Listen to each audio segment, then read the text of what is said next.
et la faire nous guider, journée, soirée, tout. Je te passe le micro et je te laisse nous aider.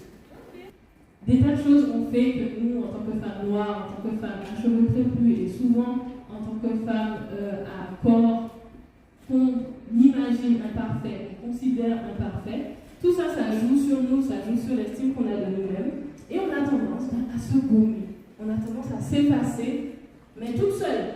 Et aujourd'hui, dans cette présentation, je vais travailler avec deux modèles. Donc il y a Céline qui fait une taille 38-40 et il y a Diane qui fait une taille 48 pour vous montrer que du 36 au 50, peu importe votre taille, peu importe votre physique, peu importe votre morphologie, vous allez pouvoir vous habiller d'une façon qui vous fait du bien, qui vous fait reprendre confiance et qui vous fait changer d'attitude pour pouvoir aller à la conquête de vos objectifs. Je vois des têtes qui se secouent, je vois des épaules.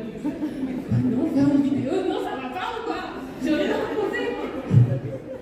Alors, je ne sais pas si elle est dans cette salle, mais je pense à quelqu'un en particulier. Je ne veux pas l'afficher parce qu'elle n'aime pas ça. Mais c'est une personne qui a de très beaux cheveux. C'est pas mal, bien sûr. Mais elle a de très jolis cheveux depuis toujours. Je dirais que c'est depuis 2012-2013. Elle prend beaucoup soin de ses cheveux. Et je lui disais, mais fais des vidéos. Mais c'est justement, mais c'est en vogue. Là, tout le monde veut apprendre. Même moi, je veux apprendre. Si tu fais des vidéos, mais je vais les regarder. Mais fais. Ouais, tu sais que je parle de toi. J'ai vu ta réaction. Je t'ai vu.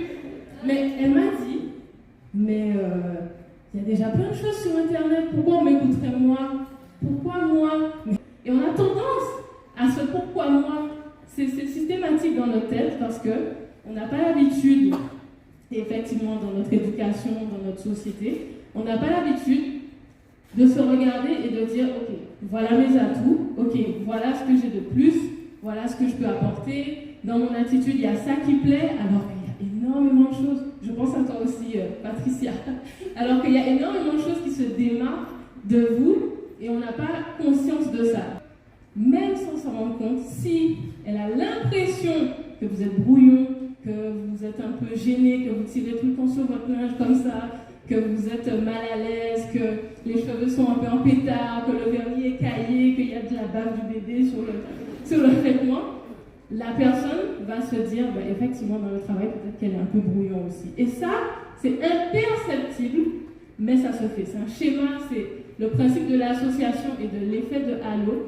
Tout ce que vous présentez de votre personne va déteindre sur ce qu'on pense de vous, sur le travail que vous allez faire, sur les missions que vous allez accomplir, et même de façon insidieuse, sans que vos interlocuteurs s'en rendent compte. C'est pour ça que c'est si important de bien soigner ce que vous présentez et surtout que ça représente ce que vous voulez qu'on pense de vous.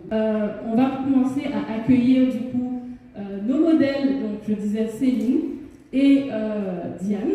Donc Céline et Diane qui vont vous présenter une garde-robe capsule. Qu'est-ce que c'est qu'une garde-robe capsule?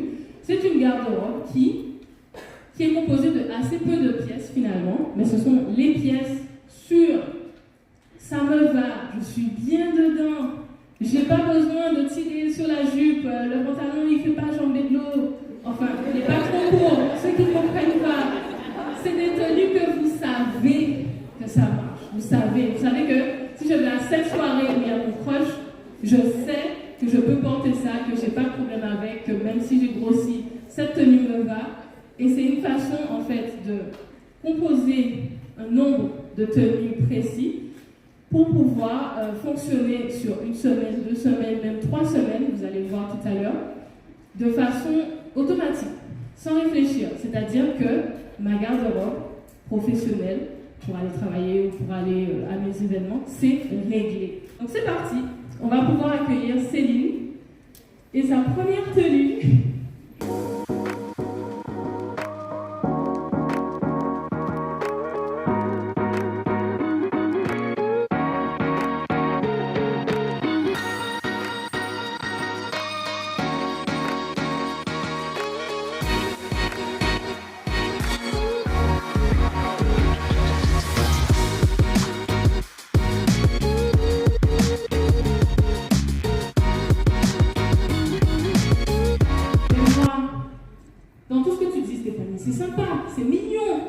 de la beauté, de machin, se mettre en valeur. Mais moi j'ai un spécial, moi je suis pas belle, moi j'ai pas le corps qu'il faut, moi.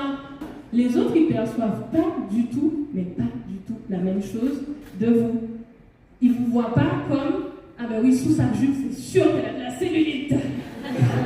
Bien sûr que non. Bien sûr que non. Et vous, si vous rentrez dans la salle avec cette idée de la cellulite, ben, forcément, vous n'avez pas la confiance, vous n'avez pas l'attitude, vous reflétez quelqu'un qui a peur de sa cellulite. Alors que finalement, comme le dit si bien Maëlle, on s'en fiche. On s'en fiche que ce ne soit pas parfait. On s'en fiche de ne pas avoir le corps de la télévision. On s'en fiche que le weather n'est pas marché. Aujourd'hui, tant pis, on fait une autre coiffure. Donc, il ne faut pas rester bloqué, en fait, sur ce que moi, j'ai pas. Il ne faut pas renforcer cette litanie dans sa tête, en fait. Au contraire, il faut se dire, ok, j'ai quoi? Comment je peux prendre possession de mes atouts à moi, pas à cette fille-là, pas à Patricia, pas à Céline, pas à Maëlle, moi, à quoi je ressemble? Qu'est-ce que j'ai envie de mettre en valeur? Ils sont comment mes yeux? Elle est comment ma bouche? Qu'est-ce que je peux faire qui va faire que mon apparence se démarque à moi en arrêtant de me comparer tout le temps? Céline, tu peux avancer.